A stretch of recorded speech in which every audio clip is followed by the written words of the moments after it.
சென்னையில் கஞ்சா விற்பனையை தட்டி கேட்டதால் இரும்பு ராடால் தாக்கப்பட்ட நபர் சிகிச்சை பலனின்றி பரிதாபமாக உயிரிழந்தார். தொடர்ந்து அடாவடி செய்யும் கஞ்சா பாய்ஸுக்கு எண்டு கார்டு போடப்படுமா? கஞ்சா கும்பலால் அடித்து கொலை செய்யப்பட்ட இளைஞரின் மரணத்திற்கு நீதி வேண்டும். உறவினர்கள் போராட்டத்தில் ஈடுபட்டனர். தாக்குதல் நடந்து 6 நாட்களாகியும் போலீசார் எந்த ஒரு நடவடிக்கையும் எடுக்கவில்லை என குற்றம் சாட்டப்பட்டது. கொலையாளிகள் கூண்டோடு சிக்குவார்களா?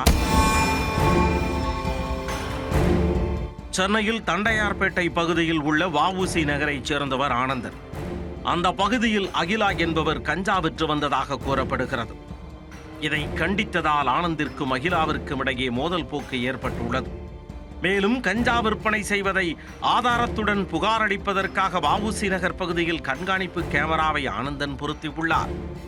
அதை கண்டு ஆத்திரமடைந்த அகிலாவின் ஆட்கள் 6 பேர் சேர்ந்து ஆனந்தனை தாக்கியுள்ளனர்.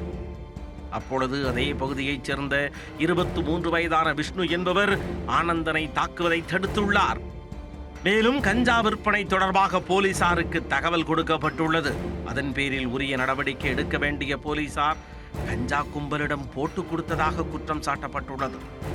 இதையடுத்து ஆத்திரமடைந்த அகிலா கோஷ்டியினர் விஷ்ணுவின் வீட்டிற்கு சென்றுள்ளனர். அங்கிருந்து அவரது மனைவியிடம் தகராறில் ஈடுபட்டதாக கூறப்படுகிறது. மேலும் கடந்த மே மாதம் 26ஆம் தேதி விஷ்ணு இருசக்கர வாகனத்தில் சென்றுள்ளார்.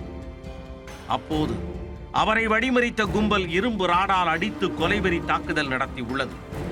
தொடர்ந்து அம்மிக்கல், சுத்தியல், பாட்டில்களால் கொடூரமாக தாக்கியுள்ளனர். ரத்த வெள்ளத்தில் உயிருக்கு போராடிய விஷ்ணுவை அருகில் இருந்தவர்கள் மீட்டு ஸ்டான்லி அரசு மருத்துவமனையில் சிகிச்சைக்காக அனுமதித்துள்ளனர்.